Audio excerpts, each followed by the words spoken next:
ભરૂચમાં આમ આદમી પાર્ટીના ધારાસભ્ય ચૈતર વસાવાની આગેવાનીમાં ભવ્ય બાઇક રેલી યોજી ચૂંટણી પ્રચાર કર્યો હતો।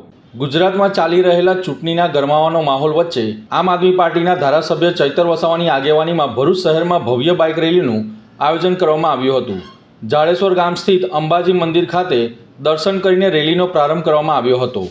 આ બાઇક રેલી જાડેશ્વરના અંબાજી મંદિરથી પ્રસ્થાન કરીને Kasak circle, Shital circle, Bhrigurishi bridge, collector કચેરી, શક્તિનાથ, પાંચબત્તી અને મોહમ્મદપુરા સહિતના મુખ્ય માર્ગો પરથી પસાર થઈ જંબુસર બાયપાસ ચોકડી ખાતે સમાપન કરવામાં આવ્યું હતું।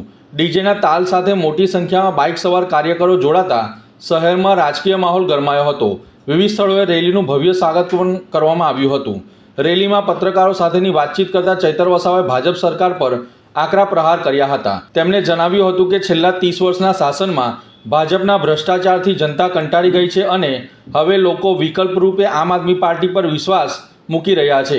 આવનારી ચૂંટણીમાં જનતા ભારે બહુમતીથી આમ આદમી પાર્ટીના ઉમેદવારોને વિજયી બનાવશે તેવો વિશ્વાસ તેમણે વ્યક્ત કર્યો હતો। વધુમાં તેમણે આક્ષેપ કર્યો હતો કે ભાજપ દ્વારા ઉમેદવારોને ડરાવી ધમકાવીને ફોર્મ પરત ખેંચાડવાવી રાજ્યમાં આશરે 700 બેઠકો પર બિનહરીફ જીતવાનો પ્રયાસ કરવામાં આવ્યો છે।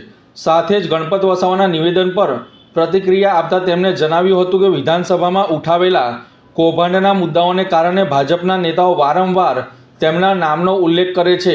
મણિપુર ઘટનાનો ઉલ્લેખ કરતા તેમણે ભાજપ પર મહિલાઓના મુદ્દે મૌન રહેવાનો આરોપ મૂક્યો છે। અંતમાં તેમણે ભાજપના નેતાઓને ખુલ્લી ચર્ચા માટે પડકાર આપતા જણાવ્યું હતું કે અમે ચર્ચા માટે તૈયાર છીએ, પરંતુ મુદ્દા પરથી ધ્યાન ભટકાવવા ખોટા આક્ષેપો કરવામાં આવી રહ્યા છે। આ બાઇક રેલીને લઈને ભરૂચ શહેરમાં રાજકીય ચર્ચાઓએ જોર પકડ્યું છે અને ચૂંટણી પહેલા શક્તિ પ્રદર્શન તરીકે આ રેલીને જોવામાં આવી રહી છે। આ ગુજરાતમાં સ્થાનિક સ્વરાજની ચૂંટણીનો જોરશોરથી પ્રચાર પ્રસાર ચાલુ છે અને આમ આદમી પાર્ટીએ પણ આ વખતે પૂરા ગુજરાતમાં 6500 જેટલા ઉમેદવારો ઉતાર્યા છે અને રાષ્ટ્રીય નેતાઓથી માંડીને તમામ નેતાઓ આજે ખૂબ પૂરજોશથી પ્રચાર કરે છે। આજે અમે પણ અમારા ઉમેદવારોના સમર્થનમાં ભરૂચમાં બાઇક રેલીમાં ઉપસ્થિત થયા છે અને ભરૂચને હું જ્યાં સુધી ઓળખું છું, જાણું છું, ભરૂચમાં ખૂબ પ્રશ્ન છે।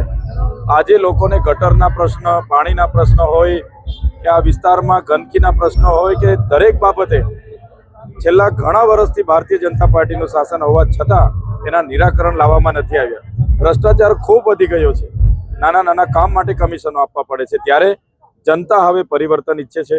આમ આદમી પાર્ટીના ઉમેદવારો જે પણ ઊભા રહ્યા છે, હા, શરૂઆતમાં પોલીસે હેરાન કર્યા છે ફોર્મ ખેંચવા માટે, આ તે બધી રીતે, પણ અમારા ઉમેદવારો ડર્યા નથી અને લોકો માટે લડે છે, લોકશાહી બચાવવા માટે લડે છે અને અમે લડવાવાળા લોકો છે એટલે ખૂબ મજબૂતાઈથી લડે છે અને મને પૂરો ભરૂચની જનતા પર ભરોસો છે કે આમ આદમી પાર્ટીના ઉમેદવારો પર વિશ્વાસ મૂકશે અને આમ આદમી પાર્ટીના ઉમેદવારોને જીતાડીને લાવશે। જે હવાલા કાંડમાં જે વ્યક્તિને બોલાવવામાં આવ્યો નિવેદન માટે, એ ભાઈને તો સાંજે રવાના કરી દેવામાં આવ્યો। એવું કઈ વસ્તુ મળી નથી। હા, 90 લાખની વાત હોય તો ભાઈ રાષ્ટ્રીય પાર્ટી છે, નાના મોટા પ્રોગ્રામો થતા હોય તો ખર્ચાઓ આવે અને ચૂંટણી પંચે કીધું છે કે જિલ્લાનો ઉમેદવાર 6 લાખ સુધી ખર્ચો કરી શકે। અમારે તો 6500 ઉમેદવારો છે। ભાજપવાળાને પૂછો, તમારા જે કરોડોના કમલમો બન્યા છે એના પૈસા ક્યાંથી આવ્યા? તમારા ઉમેદવારો આ દિવાળીઓ તાઇફાઓ કરે છે એના પૈસા ક્યાંથી આવે છે? તો એની કોઈ વાત, એટલે મુદ્દો હવાલાનો નથી, જનતાનો મુદ્દો છે। જનતા પૂછે, શિક્ષણ માંગે છે, રોજગારી માંગે છે, આરોગ્યની સુવિધા માંગે છે। એ સુવિધાઓને ભટકાવવા માટે હવાલા કાંડનું નામ લેવામાં આવે છે, બાકી બીજું કંઈ નથી। અમે હવાલા કાંડ કરીએ તો આ સરકાર અમને થોડી છોડવાની। આ બધી વાતો વાહિયાત વાતો છે। એમણે ડિબેટ કરવી હોય તો જનતાના મુદ્દે આવવું જોઈએ। અમે બધા તૈયાર છે।